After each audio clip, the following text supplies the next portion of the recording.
bring a lot to the table. We saw Alec Robbins get a 96 last night. Unbelievable.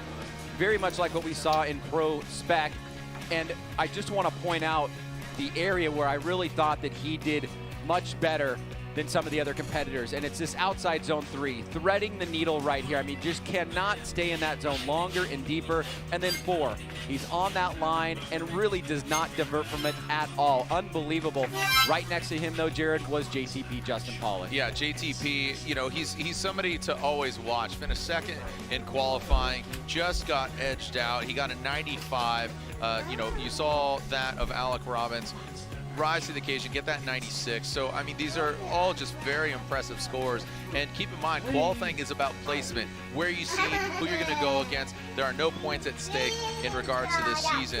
It's all, again, just where you land. Speaking of where you land, Chelsea Denofa, our current points leader, put down a solid run. He always turns it up to 11. He knows he really likes to go for it. Denofa will be going against Literal. He qualified 6th overall, Denofa, but he'll be going against Literal in top 32. And taking a look at it, Matt Field, I believe he was going to be going against, exactly, you know what, regardless, Matt Field will be going against Dean Carnage Carney, and there he is. Matt Field, he qualified 7th. But before we go into our battles, Lorette, you're down there with Alec. What's up? Well, we know that he scored a 96 in qualifying, which is unbelievable. And I was talking to a couple of high-ranking folks about your driving, and they said they know that you go 103%, but it seemed like yesterday you were able to dial it down to 100. That's really helpful here. Yeah, oh yeah, definitely. You know, we had a few little issues in practice and stuff, and it came down to just overdriving the car and pushing too hard. And you know, there's a lot of places out here where if you push too hard, you end up looping around and doing, you know, stuff like that. So just kind of getting out of my own head. I know it's been super hot out here, so it was kind of just like go out there and do a run and have fun, and it worked. So yeah, we're just going to keep doing that and see where we go. Best of luck today, Alec. Thank you very much. Jared, Ryan. Thank you so much, Lorette. And with Alec's #1 qualification, he my moves into phone is top going, 16, so we won't see him for quite a bit. He gets to marinate. He gets to think about his strategy, no, as I can't do that. Lorette, you just inquired about his, you know, what's going through his mind and all that. And it all starts with our first battle, because Alec Robbins will not have a bye run. He will be going into Taylor Hull and Dan Burkett. So. And Taylor Hull and Dan Burkett will be our first battle, and there they are on the line. That Comp Cams out of Brock Liquid Moly, Nexen Tire Cadillac ATSP, and of course the Rad Industries Gear Wrench Toyota Supra. Always tell you what, that car looks really good under the lights. Both the vehicles do, with that the chrome always shining. GT radial tires underneath Dan Burkett. So here's our first battle of what we would call top 32. Here we go. Taylor Hull will lead, Dan Burkett giving chase. They go past the mole camera into that first outside zone goes Taylor Hull, now transitioning. A great plume of smoke coming off Taylor Hull, coming into that first inside clip. Both of them really dialing in to that second outside zone goes Taylor Hull. Dan Burkett not too far behind, now transitioning that final outside zone. Taylor Hull taps it, hits it, and quits it. And then you see Dan Burkett gets into that smoke, so a good run for both these guys, and very quickly just getting through it. Tight chase job by Dan. Yeah, great way to start it here, Dan Burkett and Taylor Hull. Hull opting for a nice early initiation, getting right into that zone. Dan Burkett on a little bit of a tighter line on outside zone 1, but coming back strong on outside zone 2. Look at Hull right on that inside line, deep into outside zone 3, but Dan Burkett not backing off. Good mimicking effect, but it stopped right there before outside zone 4. Lost a little bit of that mimic, try to gain that ground towards that last part of outside zone 4. And now switching things up as Dan Burkett will go to the lead. Taylor Hull, originally from Texas, now living in Georgia. And Dan Burkett, originally from Washington, now living in Southern California. You can see that fairly equally matched. 1,000 horsepower between each of these vehicles. And Rad Dan will lead. And Rad Dan, just over the years, developing that Mark IV Supra. He's known for the Supras. Follow him on social media or any of his YouTube channels. He's always, I mean, he's got a fleet of these things. I mean, I feel like he has all of the Mark IV Toyota Supras in California. all joking aside, he has definitely quite a few. Taylor Hull, and speaking of progression, the Cadillac ATS-V, just taking that vehicle to another level. The debut of it a few years ago. And now here he is, going toe-to-toe with Dan Burkett. In that first outside zone, both of them fill it. Into that second outside zone, coming into that front clip. Very similar to their first battle. Taylor Hull falling back just a little bit. Now transition to this last outside zone, and Dan Burkett gets out there. Taylor Hull on that transition might have just come up a tad bit short on the transition and didn't get out to that outside zone, unfortunately. Might hurt him.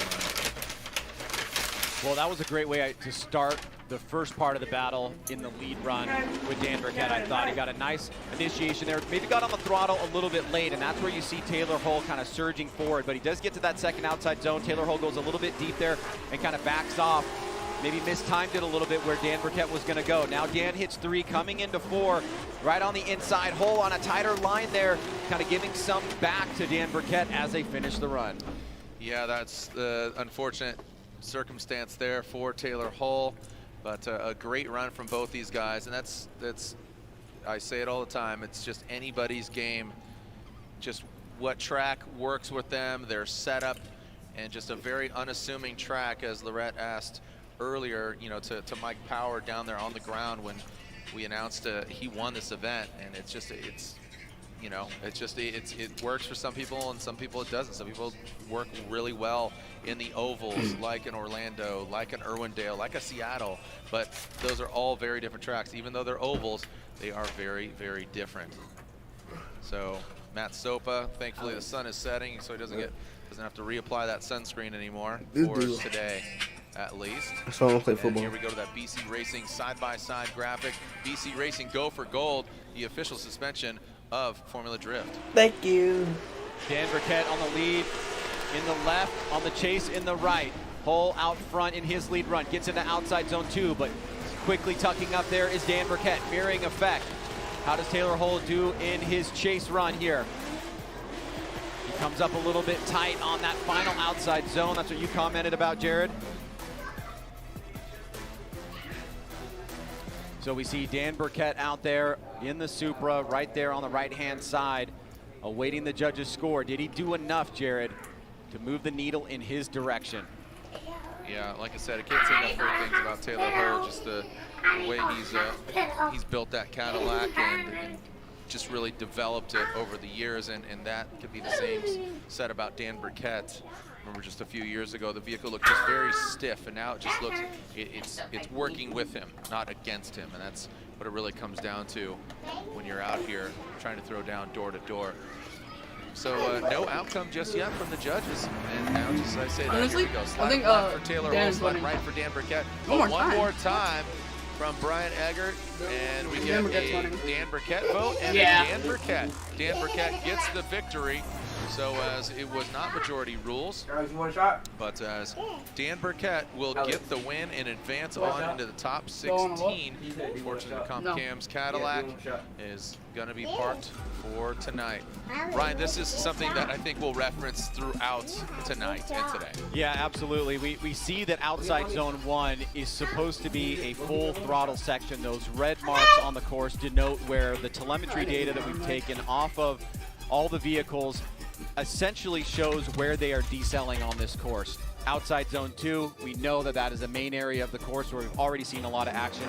And then outside zone 4, and that makes up the areas where there is braking, there's decelerating, there's a G-force change, and the drivers in the chase position should expect that from the lead driver. If it happens outside those sectors, like we've seen in some instances, then we've got to take a look at it and see if the lead driver slowed down in an area that he should be.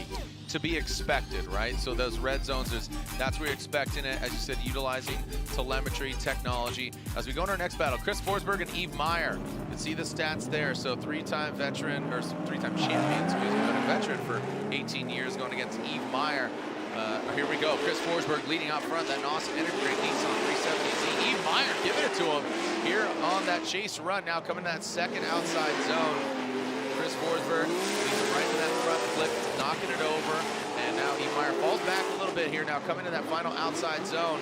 Forsberg drags it in. Yves Meyer takes a little deeper there, going 2 wheels off. but a textbook lead run there from Chris Forsberg. You saw Eve really excel and was getting close, but then just had to back off. I think Eve may have lost more than a pretty significant amount of angle. Let's see, we're going to see it from the drone here as he's surging forward to right there. See a big reduction in angle as he's trying to chase down Forsberg. He's on that tighter line. And we know how dangerous Forsberg can be when the car is functioning the way it's designed and the way that it should.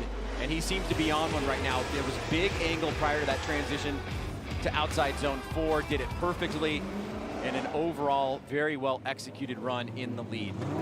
Yeah, I had some words with Yves Meyer after yesterday's qualifying, and he wondered, you know, did he like the setup and thought it might have been this, might have been that. He left it for, you know, he ran his first qualifying run. He had to go to the not so great 8, and he said, let's just leave it, and he got it dialed, and you know, felt a lot more comfortable with it. But going against, you know, somebody like Forsberg, like you said, if the car is up to snuff, and like it is right now, again, he was having throttle body issues was the big thing, where he went to what's called drive-by-wire, which is electronic, and it just kept having issues, kept lapsing, and it would just show up in inopportune times.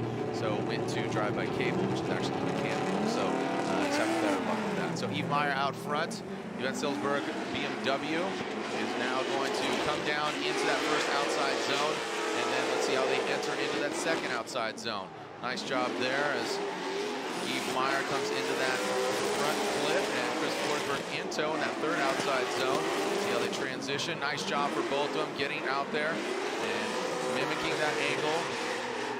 I mean, it's got to be pretty obvious there, Ryan. I mean, again, Yves Meyer definitely a competitor, but just with the track time, the seat time, the history that Chris Forsberg has in the Formula Drift Championship, that showed up. Yeah, the opportunity there for Yves Meyer was to do exactly what he did, a solid lead run.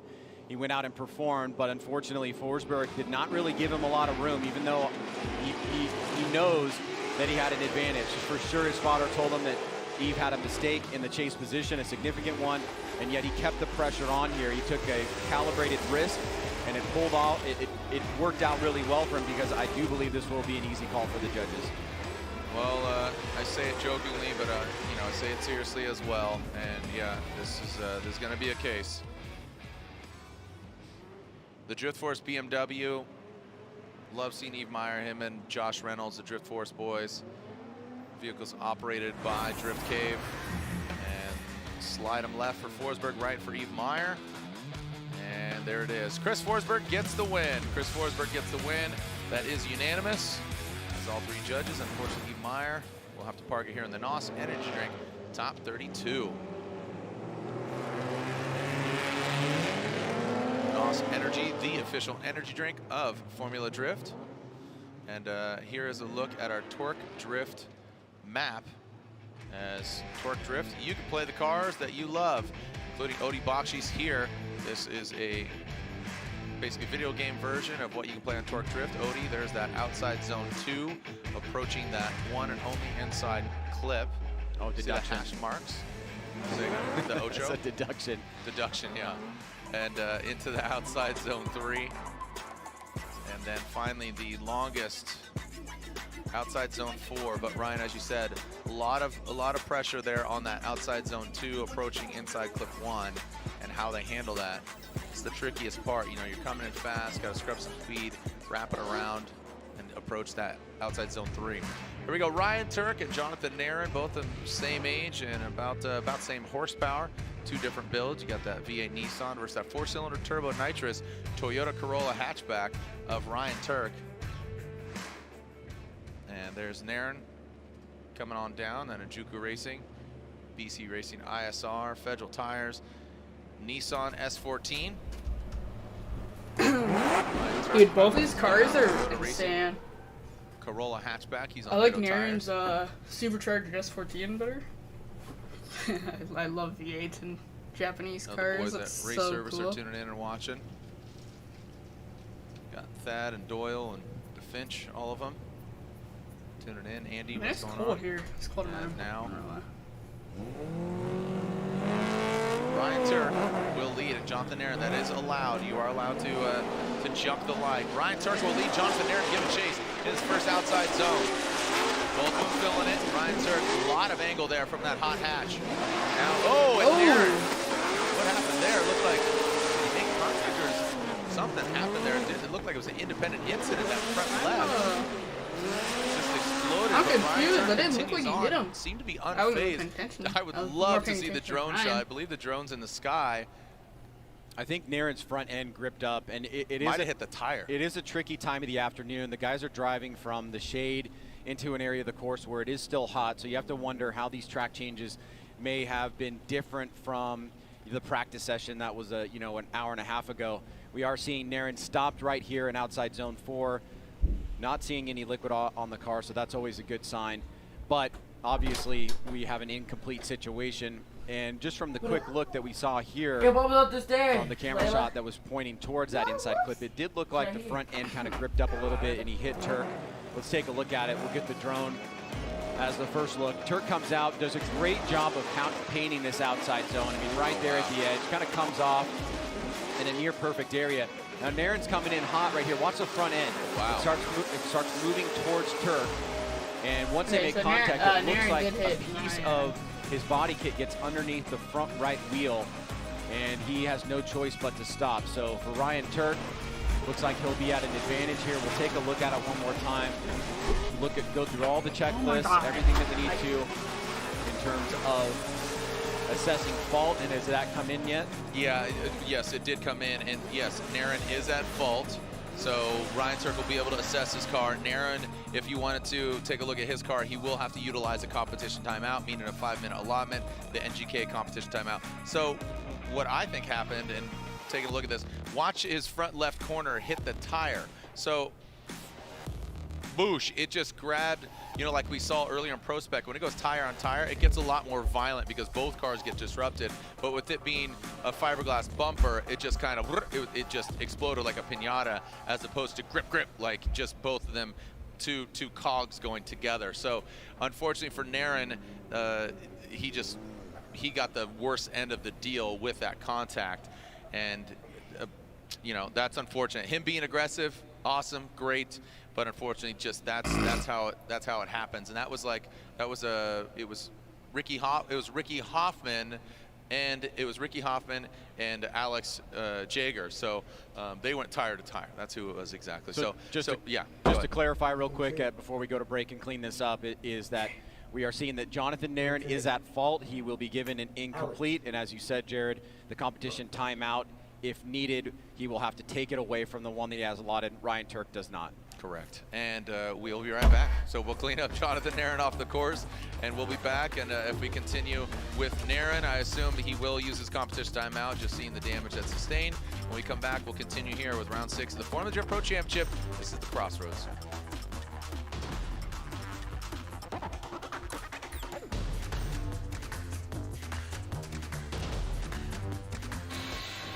Your body is a machine.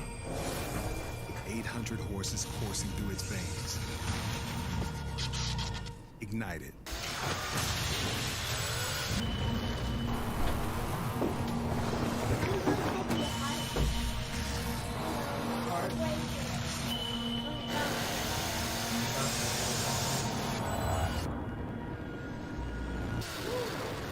NOS Energy, human horsepower.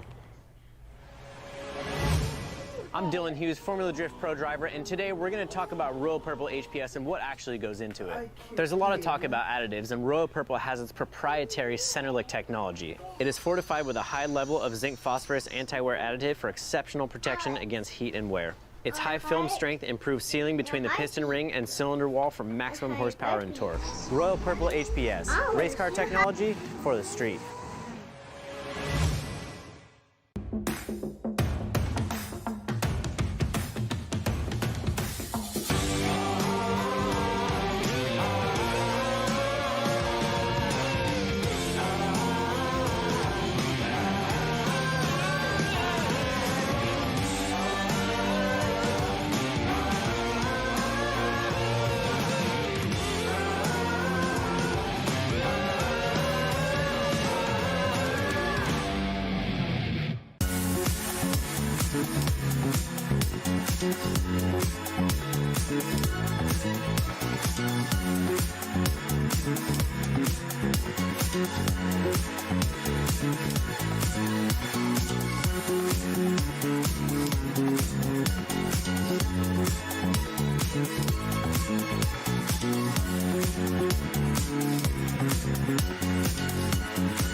Commander is the world's most advanced throttle response controller.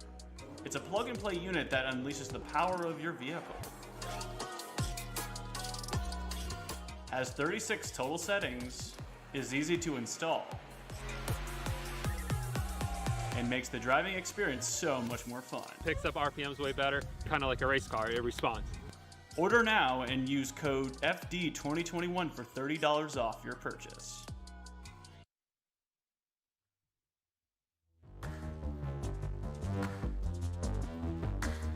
And there it is, getting Jonathan Narrett's vehicle off of the rollback and the tow truck.